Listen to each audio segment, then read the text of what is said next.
مولانا نبی بخش سن 1290 ہجری میں سرزمین مبارک پور ضلع اعظم گڑھ صوبہ اتر پردیش پر پیدا ہوئے۔ آپ کے والد مولانا ضیاء الدین متقی اور پرہیزگار عالم تھے۔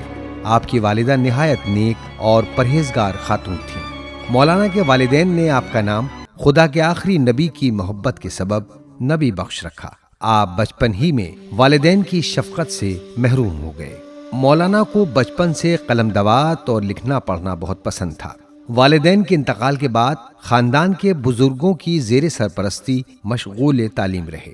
مولانا کے کچھ رشتہ دار ممبئی میں رہتے تھے، لہٰذا آپ بھی ان کے پاس ممبئی چلے گئے اور جید اساتذہ کرام کی سرپرستی میں ابتدائی تعلیم مکمل کی اور ساتھ ہی خطاطی و نقاشی جیسے فنون میں بہت جلد مہارت حاصل کر لی۔ جب ایک پریس کے مالک نے آپ کی خطاطی اور نقاشی کی مہارت کو دیکھا تو اپنے ادارے میں معقول تنخواہ پر کام کرنے کی دعوت دی۔ آپ نے قبول کر لیا اور بہترین طریقے سے مشغول ہو گئے۔ جب مولانا نبی بخش کی عمر 18 سال کی ہوئی تو آپ کی بہن نے آپ کی شادی کا اہتمام شروع کر دیا۔ مولانا نبی بخش اپنی خود نوشت سوانح حیات میں تحریر فرماتے ہیں کہ اتفاقاً میں اپنے دوستوں کے ساتھ مغل مسجد گیا تو وہاں مولانا علی بخش نے ضرورت تعلیم کے موضوع پر تقریر فرمائی، جس میں انہوں نے کہا: اے انسان، تجھے صرف دنیا میں تحصیل علم کا موقع ہے۔ اگر دنیا سے جاہل اٹھ گیا تو ابد تک علم حاصل کرنے کی مہلت نہ ملے گی۔ مجھ پر اس جملے کا بہت اثر ہوا اور میں سوچنے پر مجبور ہو گیا کہ اس دنیا کے بعد علم حاصل کرنے کا موقع نہیں ملے گا۔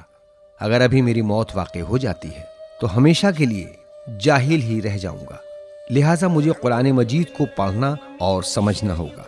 قرآن سے پہلے مجھے عربی زبان اور اس کے قوانین کو بھی سمجھنا ہوگا۔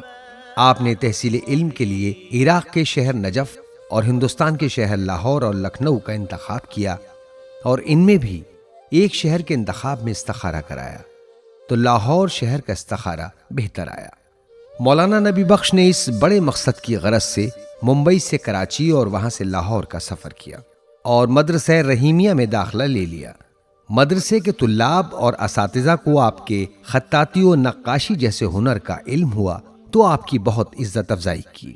جب آپ میں عربی سمجھنے اور ترجمہ کرنے کی صلاحیت پیدا ہو گئی تو اورینٹل کالج میں بھی تحصیل علم کی غرض سے جانا شروع کیا اور امتیازی نمبروں کے ساتھ مولوی عالم، مولوی فاضل اور منشی فاضل کی اسناد حاصل کی۔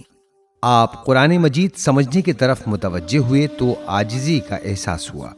آپ نے علامہ شیخ عبدالعلی ہروی کی خدمت میں ایک مدت تک پٹیالہ، لاہور اور لدھیانہ میں رہ کر کما حقہ کسب فیض کیا اور موصوف علامہ کے رنگ میں رنگ گئے۔ حیرت انگیز مطالعہ، حافظہ اور ذہانت کے ساتھ علم دوستی میں کوئی آپ کا ثانی نہ تھا۔ مولانا نبی بخش نے وہاں سے فراغت کے بعد مشہد مقدس کا رخ کیا اور وہاں کرمانی عالم دین کی عالمہ، فاضلہ، عابدہ اور زاہدہ بیٹی سے عقد کیا اور تمام عمر تصنیف و تالیف میں بسر کر دی۔ آپ نے فضائل اہل بیت میں فارسی اور عربی کے طویل قصیدے بھی لکھے ہیں۔ آپ نے بے شمار مقالات اور کتابیں تصنیف کی۔ ان کتابوں میں التوحید والتجرید، نبوت، امامت، شناخت واقعی انسان و جہان، از دیدگاہ قرآن و مذہب حق، میدان محشر، جنات الخلود، المعراج، مہدی شیعہ، القسطاس المستقیم اور در النظیم وغیرہ کے اسماء سر فہرست ہیں۔ مولانا نبی بخش مختلف علوم میں مہارت کے ساتھ ساتھ متعدد زبانوں پر بھی تسلط رکھتے تھے، جن میں انگریزی، عربی، فارسی، ہندی اور عبرانی زبان سر فہرست ہیں۔